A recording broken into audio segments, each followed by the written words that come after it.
तो अब मध्य पूर्व की स्थिति दिनों दिन विस्फोटक होती जा रही है। इजरायल हमास की जंग नए स्तर पर पहुंच गई है, इसलिए अब कैमरे पर पहली बार हमास के पर्दाफाश को लेकर बड़ी खबर भी आपके सामने होगी। साथ ही आईडीएफ किस तरीके से पिन पॉइंट अटैक कर रही है, युद्ध विराम के बाद भी इजरायल अपने दुश्मनों को कैसे रियायत देने के मूड में नहीं है। इतना ही नहीं, सीजफायर के बाद भी इजरायल ने 203 फिलिस्तीनियों को गिरफ्तार किया है। ठीक ऐसा ही हाल हमास का भी है और हमास भविष्य के लिए तैयारियों में जैसे जुटा हुआ है, ट्रेनिंग प्रोग्राम्स जारी हैं। इस बार गाजा की युवा ब्रिगेड को युद्ध में झोंकने की तैयारी पर हो रहा है काम।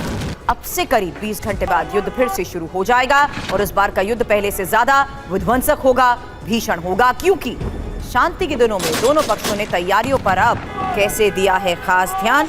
डिटेल जानकारी होगी आपके सामने।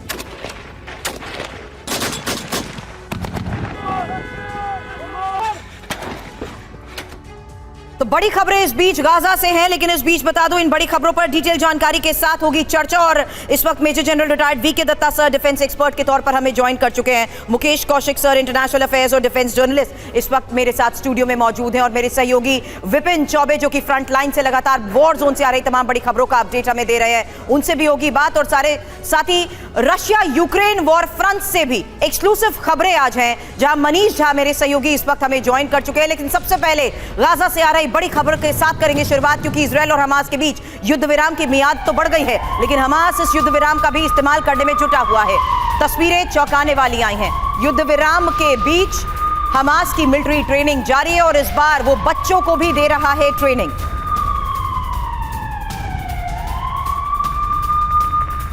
हमास की ट्रेनिंग के वीडियो भी अब सामने आ गए हैं। इन वीडियो में भी ये साफ नजर आ रहा है कि बच्चों को कॉम्बैट ट्रेनिंग मिल रही है, हाथों में उन्हें हथियार सौंप दिए गए हैं।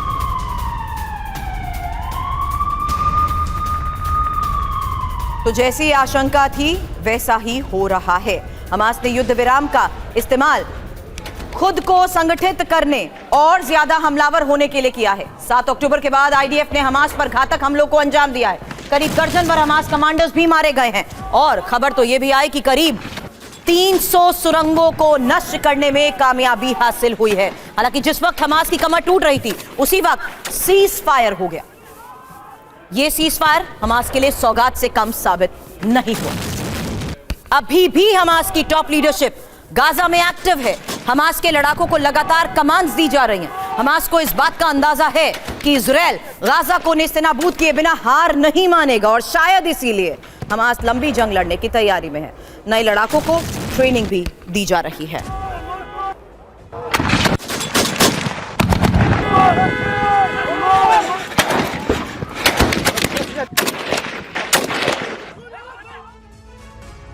बताते हैं आपको हमास ने कैसे युद्ध विराम का इस्तेमाल किया और कैसे उसने आगे की रणनीति बनाई है, क्योंकि रणनीति के तहत यह जानना जरूरी है कि कैसे जोशीले युवाओं को युद्ध में लगाने की नीति अपनाई गई है।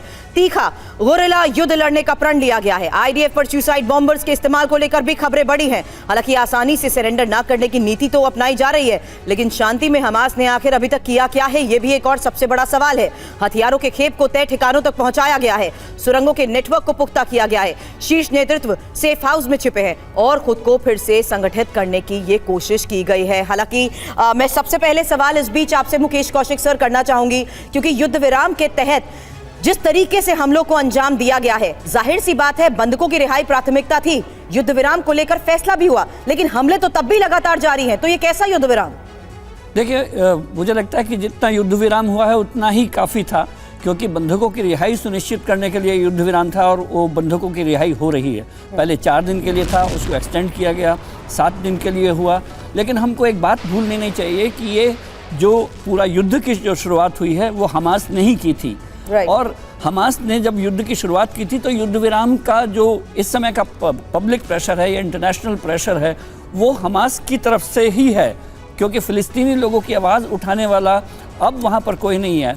हमास एक आतंकवादी संगठन है, लेकिन फ़लस्तीन के लिए बोलने वाली सारी ताकतें ख़त्म हो चुकी हैं। ऐसे में जो सेन वॉइसेस हैं, पवित्रता की या अमन की वॉइसेस हैं, वो इंटरनेशनल हैं, वो कतर के रूप में है, वो मिस्र के रूप में है, वो अमेरिका के रूप में है। Right sir. तो इस वजह से ये युद्ध विराम की अवधि में भी ये विस्फोट आपको सुनने को मिल रहे हैं। और जंग के बीच यरूशलेम में बड़ा हमला। इस वक्त की एक और सबसे बड़ी खबर, यरूशलेम सिटी के एंट्री पॉइंट पर हमले को लेकर खबर आ रही है, जहां बीच सड़क फायरिंग में 7 लोग घायल हो गए हैं। ये तस्वीरें जरा देखिए, क्योंकि अब किस तरीके से यरूशलेम सिटी के एंट्री पॉइंट पर हमले को अंजाम दिया गया, वो एक्सक्लूसिव तस्वीर TV9 भारतवर्ष आपको दिखा रहा है। और जंग के बीच यरूशलेम में जिस तरीके से बड़े हमलों को अंजाम दिया जा रहा है, मेरे सहयोगी विपिन हमें ज्वाइन कर रहे हैं, उनसे इस बारे में अपडेट लेने से पहले देखिए किस तरीके से बीच सड़क फायरिंग में ही 7 लोग घायल हुए। और जिस सड़क की ये तस्वीर आप देख रहे हैं, वहीं से इस वक्त मुझे ज्वाइन कर रहे हैं मेरे सहयोगी विपिन चौबे। विपिन, इस हमले को लेकर एक क्विक अपडेट आपसे जानना चाहेंगे, क्योंकि ये तो साफ हो चुका है कि यहां पर यरूशलेम सिटी में किस तरीके से हमले को अंजाम दिया गया है, लेकिन इन हमलों की मंशा, हमलों के पीछे आखिर है कौन? देखिए सुरभि, मैं आपके सवाल का जवाब दूं, लेकिन उससे पहले मैं आपको बता दूं कि TV9 भारतवर्ष इकलौता पहला भारतीय चैनल है जो जहां पर सुबह वो आतंकवादी हमला हुआ है वहां पर पहुंचा है। और इस वक्त लोगों की तादाद आप देख सकते हैं। सबसे पहले उस घटना का ब्यौरा मैं आपको दे दूं। देखिए, यही वो बस स्टैंड है जहां पर सुबह लोग खड़े होकर अपनी बारी की प्रतीक्षा कर रहे थे, और यही वो सड़क है जहां पर उनकी कार आकर रुकी थी। सामने आपको वो कैमरा नजर आ रहा है, इसी कैमरे के पास आतंकवादियों की कार आकर रुकती है। एक आतंकवादी उस साइड से उतरता है, एक आतंकवादी इस साइड से उतरता है, और तड़तड़ाते हुए गोलियां इस बस स्टैंड पर खड़े हुए, जैसे ये लोग आपको अभी खड़े नजर आ रहे हैं, यहां पर खड़े हुए लोगों पर गोलियां बरसाना शुरू कर देता है। लेकिन इसी दौरान ये दूसरे तरफ यहां से एक कार आती है, उसमें एक सैनिक जो गाजा में जिसकी पोस्टिंग है, माफ करें, इजराइल के बॉर्डर एरिया में उसकी पोस्टिंग है, गाजा पट्टी के इलाके में, वो यहां पर बस के लिए आता है। वो ऑफ ड्यूटी सोल्जर रहता है, बिल्कुल इसी तरह की वर्दी पहना हुआ, और वो आता है जब वो देखता है कि सामने से गोलियां आम लोगों पर बरसाई जा रही हैं और इसी तरह से यहां लोग भाग रहे हैं, दौड़ रहे हैं, भगदड़ लोगों में मच गई है। उसके बाद वो अपने बंदूक को निकालता है और दोनों आतंकवादियों पर तान देता है। लगातार दोनों तरफ गोलीबारी होती है, और इस पूरी गोलीबारी में दोनों आतंकवादी मौके पर मार दिए जाते हैं। लेकिन उस वक्त जो गोलीबारी होती है, यहां पर जो लोग आपको खड़े नजर आ रहे हैं, इसी तरह से लोगों पर गोलीबारी होती है, और उसमें 3 लोगों की मौके पर मौत हो जाती है, जबकि अभी भी 4 लोग अस्पताल में जिंदगी और मौत से संघर्ष कर रहे हैं। अब वापस लौटता हूं आपके सवाल पर सुरभि। इस पूरे जो 2 लोग मारे गए हैं, जो 2 आतंकवादी मारे गए हैं, इससे पहले भी वो टेरर एक्टिविटीज में गिरफ्तार हो चुके हैं। 2010 और 2014 में इजराइल की जेलों में भी बंद हो चुके हैं, और जिन्हें मारा गया है अब उनके बारे में ये जानकारी आई है। मोटिव और इंटेंशन की अगर बात करें तो आप जानते हैं कि गाजा पट्टी में किस तरह का इजराइल फिलहाल आज की तारीख में ऑपरेशन चला रही है, और उस ऑपरेशन को लेकर ये आतंकवादी जो थे वो क्षुब्ध थे और अपना मैसेज पहुंचाना चाहते थे, इसीलिए इन्होंने इस तरह से आम लोगों पर ये गोलीबारी की है। फिलहाल दोनों की लाश को यहां से हटा दिया गया है, उस जगह उस जमीन को भी धुल दिया गया है जहां पर चारों तरफ खून पसरा हुआ था। फिलहाल IDF के कुछ जवान और पुलिस के कुछ जवानों की यहां पर तैनाती की गई है, और बताया यह जा रहा है कि उनके और कनेक्शंस की जांच की जा रही है ताकि यह जाना जा सके। बिल्कुल विपिन, इसीलिए मेरा यह सवाल था कि आखिर कौन है ये लोग और क्या थी इनकी मंशा। लेकिन जिस बस स्टॉप से बस अड्डे को कैसे टारगेट किया गया है, जहां से आपने ये लाइव तस्वीरें दिखाई है, उसी को देखते हुए इस वक्त की एक और सबसे बड़ी खबर और अपडेट हमारे सहयोगी विपिन ने दिया कि हमलावरों ने बस अड्डे को तो टारगेट किया, हमले में 2 लोगों की मौत हो गई है। हालांकि गंभीर रूप से ये घायल थे, और 3 लोगों की मौत को लेकर इस वक्त ये अपडेट मिल रहा है, क्योंकि लगातार जिस तरीके से फायरिंग कर इस हमले को अंजाम दिया गया है, 3 लोगों की मौत को लेकर इस वक्त की ये सबसे बड़ी खबर है। हालांकि हमले के बाद इजरायली फोर्सेस अलर्ट है। वेस्ट बैंक से सटे यरूशलेम शहर की सीधी तस्वीर आपको TV9 भारतवर्ष दिखा रहा है, जहां पर इस वक्त मेरे सहयोगी विपिन चौबे मौजूद हैं, और उन्होंने बताया कि किस तरीके से मास शूटिंग से वेस्ट बैंक में हड़कंप मच गया है। जेनिन में भी बड़ी संख्या में IDF जवान तैनात हैं, और जिस तरीके से इस हमले को अंजाम दिया गया है, जाहिर सी बात है ये देखना और जानना जरूरी है विपिन, इस हालात में देखते हुए कि आखिर कौन कौन से वो वायलेंट ग्रुप्स हैं जो युद्ध के इस हालात में एक्टिव होते हुए अलग अलग जगहों पर अब हमलों को अंजाम दे रहे हैं। देखिए बिल्कुल सुरभि, और समझ लीजिए हमास और हमास के बहुत ज्यादा सपोर्ट करने वाले वो समर्थक जो इस तारीख में ये जानते हैं कि हमास अपने अंतिम दौर में चल रहा है, क्योंकि इजराइल ने ये साफ कर दिया है कि युद्ध विराम कितना भी खींच लिया जाए, लेकिन हम अपने लक्ष्य से डिगेंगे नहीं, हटेंगे नहीं, और हमास का समूल नष्ट करके मानेंगे। आप जानते हैं कि जेरूसलम में मिक्स पॉपुलेशन रहती है, यहां पर मुस्लिम भी है, यहां पे यहूदी भी हैं, यहां पे क्रिश्चियंस भी हैं। जो मुस्लिम है उसमें से बहुत ज्यादा ऐसे लोग हैं जो फिलिस्तीन के समर्थक माने जाते हैं। फिलिस्तीन में जिस तरह का ऑपरेशन आज की तारीख तारीख में इजराइल कर रही है, उसको लेकर बहुत बड़ी तादाद में हमास के समर्थक इस समय क्षुब्ध नजर आ रहे हैं। और इस ऑपरेशन यानी आज की घटना और 7 अक्टूबर की घटना में भी बहुत ज्यादा सिमिलरिटी है, क्योंकि जब मैं उस बस स्टैंड पर खड़ा हूं जहां पर यह आतंकवादी हमला हुआ है, इसी तरह से बेकसूरों को, जो लोग 7 अक्टूबर की रात में पार्टी कर रहे थे, इसी तरह से हमास के आतंकी आए थे और तड़तड़ाते हुए बेकसूरों पर गोलियां बरसाई थी। ना सिर्फ गोलियां बरसाई बल्कि अपने साथ 230 से ज्यादा लोगों को बंधक बनाकर ले गए थे। सेम मोडस ऑपरेंडी को अपनाया गया। सुबह सुबह का वक्त, ऑफिस का टाइम, बस स्टैंड पर भारी भीड़ और इसी तरह से लोग बसों का इंतजार कर रहे थे। उसी दौरान जहां पर यह बस खड़ी है वो गाड़ी आकर रुकती है।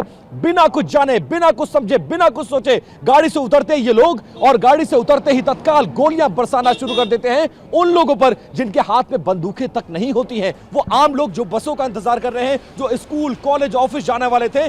ऐसे modus operandi, same modus operandi को अपनाया गया है। फिलहाल ये एक बड़ी आतंकवादी घटना थी। दोनों आतंकियों को मार दिया गया है, घायलों का इलाज कराया जा रहा है और दुखद यह है कि इसमें 3 इजरायली आम नागरिकों की भी मौत हुई है। सुरभि, बड़ा आतंकवादी हमला है और यरूशलेम हमले पर अब अमेरिका के रिएक्शन को लेकर भी अगली बड़ी खबर है, क्योंकि अमेरिका ने साफ कर दिया इस तरह के आतंकी हमले मंजूर नहीं है। इजरायल में अमेरिका के राजदूत ने हमले की निंदा की है और यरूशलेम में जिस जगह पर इस हमले को अंजाम दिया गया है वहां से मेरे सहयोगी विपिन चौबे हमें सीधी तस्वीरें हालात की दिखा रहे थे, लेकिन अमेरिका ने अब यह साफ तौर पर कह दिया है कि इस तरह के आतंकी हमले मंजूर नहीं है। दत्ता सर, एक क्विक रिएक्शन आपसे चाहूंगी। हमास का खात्मा तो होगा, लेकिन वो हमास के लड़ाके जो अलग अलग जगहों पर जाकर ठिकाना बना चुके हैं, इस तरीके से अगर हमलों को अंजाम देंगे तो आगे होगा क्या? क्योंकि ऐसे में कितना ये साफ संकेत नहीं मिल रहा कि गाजा से अलग हुए, अलग अलग इलाकों में फैल चुके हमास के लड़ाके अलग अलग जगहों पर रहकर अब हम लोग को अंजाम दे रहे हैं। देखिए, ऐसा है कि जहां तक पैलेस्टाइन का सवाल है, हमास के अलावा वहां पे और भी चंद एक ऐसे ग्रुप हैं जो इन एक्टिविटीज में इन्वॉल्व हैं, जिसके अंदर पैलेस्टाइन इस्लामिक जिहाद वाले भी हैं और ये गाजा में भी थे और वेस्ट बैंक में भी थे। तो अभी ये जो एक, जैसे हम बोलते हैं लोन वुल्फ अटैक, हालांकि जो ऑर्गेनाइजेशन हमास है उसने इजराइल के साथ में सीज फायर का डिक्लेरेशन किया। कहां पर? गाजा में, गाजा स्ट्रिप में। जहां तक वेस्ट बैंक का सवाल है, वेस्ट बैंक में अगर कोई भी हमास या पीआईजे का लड़ाका या कोई भी और इजरायली फोर्सेस को टारगेट करेगा तो इजरायली फोर्सेस उनको टारगेट करके मारेंगे। तो ये कार्रवाई वेस्ट बैंक में आपने देखा होगा कि कल भी चल रही थी, आज भी हुआ है। कहीं पे वो इजरायली आईडीएफ के ऊपर हमला कर रहे हैं और इजरायली जो है उनको काउंटर अटैक करके उनको जहां भी है उनको मार दे रहे हैं। बिल्कुल सही कह रहे हैं। ये जो अटैक हुआ है अभी ये हमास के रहे होंगे, ये जेल में भी थे इजराइल के, लेकिन आज के दिन में ये क्या अपने जो इनके लीडर हैं क्या उनका कहना मान रहे हैं? ये दोबारा वही उग्रवाद और तभी कहा सर, ऐसे वायलेंट एक्टिव ग्रुप्स हैं जो पूरी तरीके से इस हालात में सक्रिय हैं और अलग अलग जगहों पर हम लोग को अंजाम भी दे रहे हैं। लेकिन एक और सबसे बड़ी खबर, जहां मध्य पूर्व में चीन ने अब दखल बढ़ा दिया है और इजरायल गाजा विवाद पर प्लान तैयार किया है। आपको बता दें, यूएन को 4 सूत्री प्लान दिया गया है और चीन ने अब ये 2 स्टेट सोल्यूशन की पैरवी की है। बताते हैं आखिर क्यों चीन मध्य पूर्व में दखल देने की कोशिश में जुटा हुआ है। हालांकि उसके हित क्या है कौशिक सर, ये मैं आपसे जरूर समझना चाहूंगी, लेकिन सबसे पहले ये जानकारी, क्योंकि अब अमेरिका को सीधी टक्कर देने के लिए मध्य पूर्व में दखल को देखते हुए खबर बढ़ी है। हालांकि इजरायल के खिलाफ रहकर अरब वर्ल्ड में समर्थन चीन जुटाता रहा है और मध्य पूर्व में चीन के आर्थिक हित उसे फिलिस्तीन के पक्ष में भी लाते हैं। इंपॉर्टेंट ये भी है कि वैश्विक परियोजनाओं के लिए मध्य पूर्व में चीन का दबदबा बहुत जरूरी भी हो जाता है। तो कौशिक सर, यहाँ चीन का ये यूएन के सामने पीस प्लान के नाम पर बातें रखना, या ये कहें कि मध्य पूर्व में उसका इंटरेस्ट, उसका क्या ये स्ट्रैटेजिक मूव है? सर, भी मुझे लगता है कि अब आप खबर की जड़ पर पहुंची हैं। ये जो हमास का हमला हुआ 7 अक्टूबर का, ये हमास को उन्होंने फ्रंट बनाया। चाइना, ईरान और इसके पीछे जो और मुस्लिम देश थे, वो हमास को एक मोहरा बनाकर इजराइल पर अटैक किया गया। लेकिन शायद ना हमास ने, ना फिलिस्तीनियों ने, ना इजराइल ने इतिहास से कोई सबक नहीं सीखा है। चाहे 1948 की वॉर हो जिसमें इजराइल ने अपने आप को लगभग 56% ज़्यादा बढ़ा लिया था, 1967 की वॉर हो जिसमें इजराइल ने अपने आप को 80% ज़्यादा बढ़ा लिया था, 2007 की वॉर हो जहाँ पर वेस्ट बैंक और गाज़ा को जो फ्रेगमेंटेशन हुआ, वेस्ट बैंक फिलिस्तीनियन अथॉरिटी के पास चला गया और गाज़ा हमास के रूल में आ गया था। तो ये वॉर किस दिशा में जाएगी ये कहना मुश्किल है, लेकिन गाज़ा का फ्यूचर बहुत अनसर्टेन हो चुका है इस समय। अगर गाज़ा में हमास को पूरी तरह ख़त्म कर दिया गया तो 2 स्टेट जो थ्योरी चाइना पेश कर रहा है उसका क्या होगा ये समझ में नहीं आता। ये आगे आने वाली जो वॉर है उससे अनफोल्ड होगा कि इजराइल के इरादे कितने हैं, वो क्या गाज़ा को पूरी तरह से हमास गाज़ा के भविष्य पर तो आपने सवाल उठा दिए सर, लेकिन युद्ध विराम के बीच जिस तरीके से जंग जारी है उसको लेकर भी और बड़ी खबरें। और मैं चाहूंगी मनीष आप मुझे ज्वाइन करिएगा, क्योंकि आईडीएफ ने हमास के 3 लड़ाकों को मार गिराने का दावा किया है और गाज़ा में 3 हमास लड़ाके ढेर हो चुके हैं। तो आपको ये भी बता रहे हैं हम कि ऐसे संघर्ष विराम में भी इजराइल ने अपने मिशन को जारी रखा, जहां आईडीएफ ने किस तरीके से ये साफ तौर पर बड़े दावे किए हैं कि 3 हमास लड़ाके मारे गए हैं गाज़ा सिटी में। युद्ध विराम तोड़ा गया है और क्योंकि युद्ध विराम तोड़ा गया इसीलिए ये एक्शन लिया गया। हालांकि आईडीएफ ने खान यूनिस, अल शती और शेख रादवान में साफ तौर पर यह कह दिया कि किस तरीके से गोले दागे गए हैं और दावे इसको लेकर भी किए जा रहे हैं, क्योंकि आईडीएफ की रणनीति क्या है इसे समझना जरूरी है। इजरायली सेना के लिए जो खतरा बनेगा उसे मार गिराया जाएगा। युद्ध विराम की भी वो परवाह नहीं करेंगे और साथ ही इजरायली सेना का खतरे से निपटना इसी तरीके से अगर जारी रहा तो मनीष वही पहला सवाल जो शुरू में मैंने एक्सपर्ट से किया, ये जानना और समझना जरूरी है कि बंधकों की रिहाई की प्राथमिकता को देखते हुए अगर युद्ध विराम का फैसला हो रहा है उसमें इस संघर्ष विराम में हमलों को जिस तरीके से अंजाम दिया जा रहा है, अब इन हमलों के बारे में तो आईडीएफ ने ही दावे कर दिए कि हमले हुए इस युद्ध विराम के दौरान। बिल्कुल सही बात है। देखिए, इस युद्ध विराम के दरमियान जिस तरीके से जेनिन से लेकर जेरूसलम तक निर्दोष लोग मारे जा रहे हैं, वहीं दूसरी तरफ इसी युद्ध विराम में इजराइल ने अपना सबसे बड़ा स्टेप उठाया है और वो सबसे बड़ा स्टेप ये है कि देर रात में गाज़ा पट्टी में इजराइल ने अपनी एक नई कॉलोनी बनाने के लिए शिलान्यास किया है। ओफिर नाम से इस कॉलोनी को वो बना रहे हैं और उनका कहना है कि जो साउथ इजराइल में एक नेता थे, लोकल नेता ओफिर लेबेस्टिन, उनके नाम पर ये कॉलोनी बनाएंगे। यानी उत्तर गाज़ा में जहां पर इस वक्त आईडीएफ का कब्जा है, जहां पर युद्ध विराम के दौरान उन्होंने कोई भी एक्शन नहीं करने की बात कही थी, वहां पर इजराइल अपनी एक नई कॉलोनी बसाने के लिए उन्होंने भूमि पूजन करके देर रात में शिलान्यास कर दिया है। तो जाहिर है कि देखिए, जब इस तरह की डेवलपमेंट्स गाज़ा के लोगों में या फिर फिलिस्तीन के लोगों को पता चलता है, जब उन्हें ये पता चलता है कि कैसे एक बार फिर से इजराइल अपनी कॉलोनी बसा रहा है और उसकी शुरुआत कर चुका है, तो उसका भी रिएक्शंस होता है। और इसीलिए युद्ध विराम के दरमियान दोनों तरफ से सीज फायर वायलेशन की घटनाएं आपको देखने को मिल रही है। लेकिन इसके बावजूद चूंकि अमेरिका, इजिप्ट, कतर और मिस्र जैसे देश लगातार दबाव बना रहे हैं, मेरी जानकारी के मुताबिक मोसाद के चीफ और CIA के चीफ ने कुछ घंटे पहले कतार के प्राइम मिनिस्टर से बात की है और इसीलिए आज देर रात तक आपको युद्ध विराम की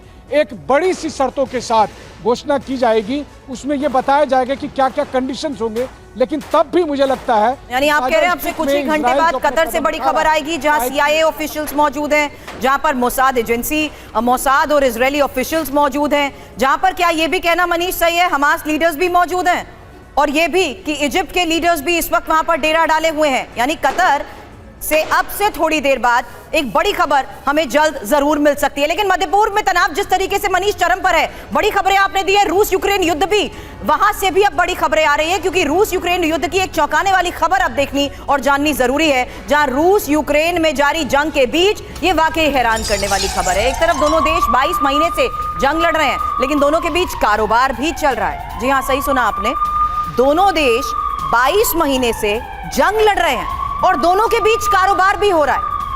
एक साल में रूस यूक्रेन के बीच $4 मिलियन का कारोबार हुआ है।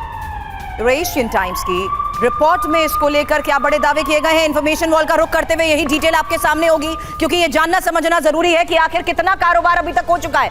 12 महीने में $4 मिलियन का कारोबार हुआ है और यह बिजनेस क्यों किया जा रहा है जरा यह भी जान लीजिए, क्योंकि रूस को एयरक्राफ्ट और हेलीकॉप्टर्स के पार्ट्स चाहिए और हेलीकॉप्टर्स के पार्ट्स उसे चाहिए, इसमें खास तौर पर AN-124 कार्गो एयरक्राफ्ट, कामोव के A-32 हेलीकॉप्टर, AN-24 इंजन और AN-12 इंजन। पार्ट्स यूक्रेन से रूस ले रहा है। इंपॉर्टेंट इसमें यह भी है कि किस तरीके से कौन कौन सी कंपनियों के जरिए ये पार्ट्स दिए जा रहे हैं, जहां पर 4 बड़े नाम आपके सामने, आविया फीड सर्विस को लेकर, कीव आर्ट इम्प्लांट, और इंपॉर्टेंट ये भी है कि किस तरीके से खार्किव अग्रीमेंट डिजाइन ब्यूरो, और इसके साथ ही एक और नाम है वो है वोल्चेस्क अग्रीमेंट प्लान। हालांकि अब बड़े सवाल इसको देखते हुए ये है कि जंग के बीच रूस से कारोबार आखिर क्यों कर रहा है यूक्रेन, और पर्दे के पीछे इतना बड़ा खेल क्यों खेला जा रहा है? हालांकि जंग के साथ साथ रूस से कारोबार यूक्रेन के लिए कितना घातक होगा, कौशिक सर, समझना भी जरूरी है। दरअसल मुझे लगता है कि जो ये दोनों देश इस तरह से गड्डम गड थे, यूएसएसआर का जो हिस्सा थे, इवन भारत की जो वायुसेना है उसके AN-32 का ओवरहॉलिंग यूक्रेन में होता था और हमारे भी 5 प्लेन वहाँ पर इस युद्ध के कारण फंस गए थे, उन दोनों की लड़ाई के कारण फंसे हुए थे।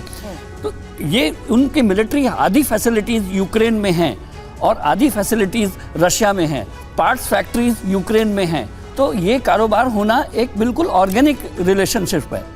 It's an organic relationship. लेकिन इस हालात में, जंग के इस हालात के बीच में जिस तरीके से बड़े फैसले हो रहे हैं, एक और बड़ी खबर है, रूस ने अब समंदर में 8वीं सबमरीन उतारने का फैसला लिया है और घातक हथियारों से लैस सबमरीन को लेकर बड़ी खबर आई, जहां नेटो रूस में तनाव तो अब बढ़ता ही जा रहा है। मनीष, इस पर आपका रिएक्शन जरूर चाहूंगी इन दोनों बड़ी खबरों पर, लेकिन उससे पहले ये जानना और समझना जरूरी है कि कैसे व्हाइट सी में रूस की तरफ से न्यूक्लियर सबमरीन उतारने से अब टेंशन बढ़ती जा रही है और जंग के बीच पुतिन का ये फैसला यूक्रेन के लिए काल ला सकता है। और पुतिन के इस फैसले से अमेरिका भी जाहिर सी बात है परेशान है, मिडिल ईस्ट में भी तनाव बढ़ता जा रहा है और व्हाइट सी में न्यूक्लियर सबमरीन किस तरीके से और बड़े खतरे को अंजाम दे सकता है, उसके बारे में भी ग्राफिक्स के अंदाज में ये खास इंफॉर्मेशन आपके सामने, क्योंकि रूस ने अब व्हाइट सी में जिस तरीके से ओकनजेक न्यूक्लियर सबमरीन को उतारने का फैसला लिया है, सेवरोडिविस्क पोर्ट से इसे उतारा गया है न्यूक्लियर सबमरीन को और कई घातक हथियारों से ये लैस है रूस का ये न्यूक्लियर सबमरीन में कई क्रूज मिसाइलें भी लैस की गई हैं और रूस की इस न्यूक्लियर सबमरीन में वाटर कूलर रिएक्टर भी लगे हुए हैं। क्विक रिएक्शन मनीष आपसे इस पर चाहूंगी, क्योंकि जंग के हालात के बीच, दोनों के बीच जारी ट्रेड, वहीं अपनी न्यूक्लियर क्षमता का तो प्रदर्शन हो रहा था, लेकिन ये पोस्चरिंग क्या संकेत देती है? देखिए सुरभि, पुतिन के हौसले बुलंद हैं और होंगे भी क्यों नहीं, क्योंकि रूस ने अब देख लिया है कि यूक्रेन में जो अमेरिका या पश्चिमी देश लगातार समर्थन दे रहे थे पैसे से या हथियार से, अब वो दे नहीं पा रहे हैं और ऐसी स्थिति में यूक्रेन पर तो उनकी जीत सुनिश्चित है ही, लेकिन रूस को यह अंदेशा है कि जैसे जैसे रूस आगे बढ़ेगा वैसे में फिर अमेरिका और नाटो ताकत एक बार फिर रूस का मुकाबला करने के लिए पूरी ताकत से रूस के खिलाफ लड़ेगी। इसीलिए रूस अपनी तैयारी हर हालत पर करना चाहता है, फिर वो चाहे न्यूक्लियर सबमरीन के लेवल पर हो या फिर दूसरे और इलाकों में भी जो आप जंग देखते हैं जिसमें रूस अपना इन्फ्लुएंस बढ़ा रहा है। तो इसीलिए अब रूस की कोशिश है कि अगले साल यानी 2024 में, जब उनका अपना अनुमान है कि यूक्रेन के वो टुकड़े टुकड़े करने में कामयाब हो जाएगा पूरी तरह से, तो उसके बाद की तैयारियों को लेकर आप न्यूक्लियर सबमरीन की डिप्लॉयमेंट को देखते हैं या फिर इस तरह के जो कम्युनिकेशन देखते हैं। रही बात यूक्रेन के साथ, तो मुकेश कौशिक जी ने सही कहा, आपको देखिए रूस और यूक्रेन के बीच का जो संबंध था, इतने दुश्मनी के बावजूद भी आप देखिए कि आज भी उसमें व्यापार हो रहा है। यही एक सच्चाई थी जिसे पश्चिमी देश नकार रहे थे। बिल्कुल आपने सही कहा, लेकिन जंग के इस हालात के बीच रूस जिस तरीके से फैसले ले रहा है उस पर पश्चिम की भी नजर है। इंफॉर्मेशन आपके सामने, बाल्टिक और नॉर्थ सी में नेटो के 20 वॉरशिप की तैनाती को लेकर, जहां 20 वॉरशिप तैनात कर नेटो ने रूस को अपनी ताकत दिखाई है और रूस से खतरे को देखते हुए वॉरशिप तैनाती का जो फैसला हुआ है, 9 देशों ने वॉरशिप तैनात करने का फैसला लिया है। नेटो के सभी वॉरशिप लगातार गश्त भी करते रहेंगे और उत्तरी अटलांटिक के कुछ हिस्सों में गश्त ये वॉरशिप कर सकेंगे। दत्ता सर, एक क्विक रिएक्शन इसी पोस्चरिंग को लेकर, क्योंकि न्यूक्लियर थ्रेट की बात हम करते थे, लेकिन अब जिस तरीके से बाल्टिक में भी नेटो बड़े फैसले लेते हुए वॉरशिप तैनात कर रहा है, उसे आप कैसे देखते हैं? देखिए, ऐसा कि ये जितना पोस्चरिंग है, शुरू से जब से जंग चालू हुई है, 2 साल का अर्सा होने वाला है, ये शुरू में ही दोनों अमेरिका और रशिया ने अपना जो न्यूक्लियर ट्राइड जिसको हम बोलते हैं उसको एक्टिवेट कर दिया था। इन्होंने अपनी सारी जो स्ट्रेटजिक न्यूक्लियर एसेट्स हैं उनको भी स्टैंड बाय किया हुआ है।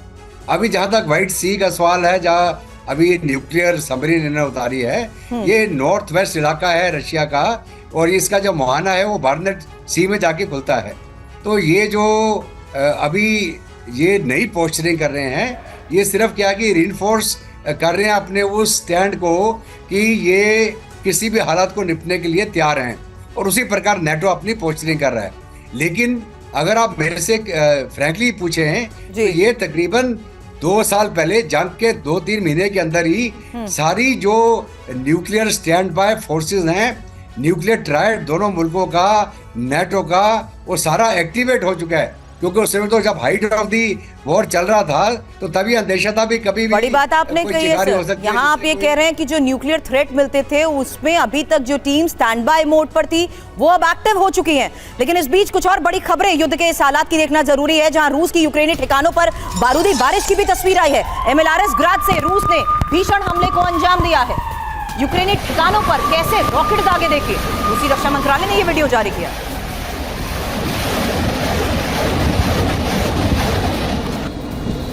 वॉर जोन में हाइमार्स के एक्शन की तस्वीर। यूक्रेनी हमले में anti aircraft missile system BUK M3 ध्वस्त हुआ। यूक्रेन ने जारी किया हमले का वीडियो।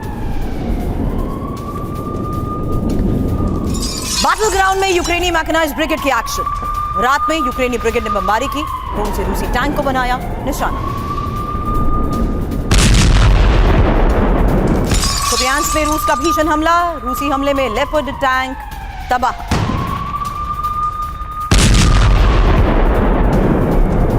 यूक्रेनी सैनिकों की वॉर ट्रेनिंग को लेकर अगली बड़ी खबर। पानी में चल रही सैनिकों की ट्रेनिंग, जहां ट्रेनिंग में यूक्रेन के सैकड़ों जवान शामिल हैं। यूक्रेन ने रूस पर कैमकाजी ड्रोन से अटैक किया। रूस ने भी पलटवार किया। यूक्रेनी हमले में रूस को बड़ा नुकसान।